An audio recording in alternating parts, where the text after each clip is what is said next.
Hello Crablings! I've been wanting to make this video for a while now, but life got in the way and I took a few months of hiatus to figure out what to do with this channel. I've decided to focus more on my experience as an indie comic artist, so that's where this video came from. I started my comic, The House of Monsters, way back in 2018, but only began officially publishing a version I liked in June of last year. A lot has happened since then. I made nearly 100 pages since then and was almost completing chapter 2 of my comic, and I felt good. Until my world completely shifted. I had a pretty bad breakup with someone I trusted for nearly the past decade, and suddenly, nothing made sense to me anymore. Working on the comic felt like a hassle, I didn't want to look at it anymore, and I was getting harassed about it too. I didn't know what to do. I felt stuck. And I wondered if I should continue, or if I should just give up. I was starting to hate my art style, hate the way things were spaced, and hated everything it came to represent. So I did the unthinkable. After nearly an entire year and nearly 100 pages, not to mention all the work I already did since 2018, I started over again. Now, if you're watching this and you want to create comics, or you've been creating comics and has felt a similar way than I felt, but has been scared to start again, maybe this video is for you. I was terrified of starting again after putting so much effort into it in the first place. I thought, am I really going back to square one after everything I did? I was scared I lose the readers I already had, and was scared I lose gas to keep working on it from the very beginning. But I did it scared either way. I redid my site layout, rewrote the script from scratch, and redid all the pages, throwing everything else aside. And it worked. I was happy creating again, I was excited to make the story again. I felt like I had liberated a weight from my shoulders. I began making the story I wanted to tell and never knew how.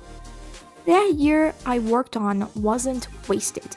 In fact, I learned a lot. So today, I'll share with you the top 3 points I learned after I restarted my comic from scratch. Number 1, to make comics, you gotta read comics. I've always been an avid comic reader since I was a child, but after I restarted my comic process, one thing changed. I began studying the comics I liked, not just reading casually.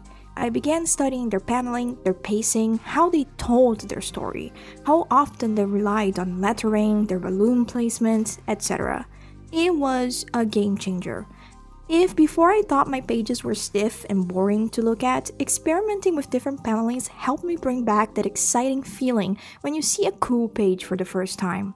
Comparing how my old pages looked versus my current pages feels like there's a much larger gap between them than just a little less than a year.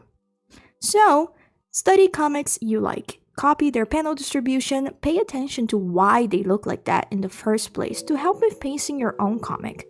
Don't just think about pacing story-wise, but page-wise as well.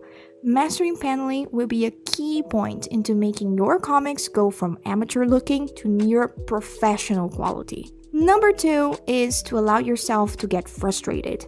What 100 pages taught me is that I didn't know what I wanted at all. It allowed me to pinpoint everything I didn't like about what I was doing, what I wanted to do differently, and what I didn't want to keep doing. Shading? Gone. Red filter on every page? Disgusting. Gone. Only grayscale? Nope. I want to do accents too.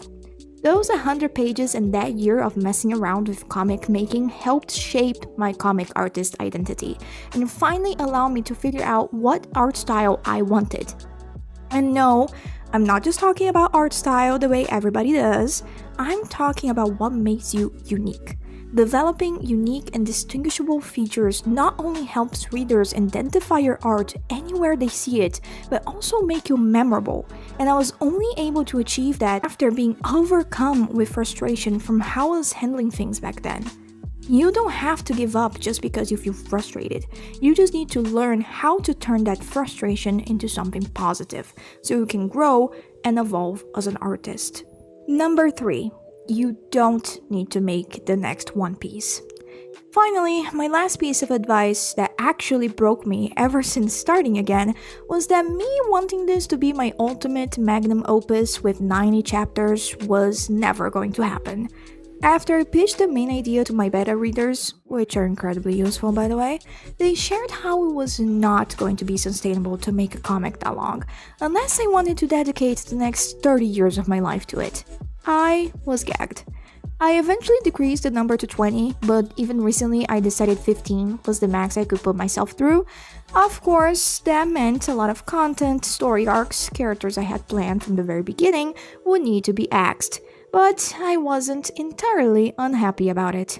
Working on your main comic for considerably less time allows you not only to work on other projects, but explore the world of your main story in a totally different way. I, for one, like the idea of making spin-offs, side stories, one-shots, and even games about the main story using the content and characters I would not be using in the comic itself. You don't have to stuff the comic with everything you possibly dream of because if you're like me, who is doing it all by themselves, it takes a long time to make comics happen. You're not a mega artist with a whole crew, you're not going to realistically pump out chapter after chapter every single month, so decrease your expectations and allow yourself to make your comic succinct and manageable. Using different mediums to expand your world also allows other people and new audiences to find your work in the first place. So, the sooner you finish your main comic, the sooner you'll be able to reach new audiences by doing something different too. Not to mention, you're free to work on other comics with other characters, other settings, and expand your artistic creativity even further. In conclusion, making comics by yourself is not an easy task, and sometimes as creatives, we gotta break our face a little when dipping headfirst into it.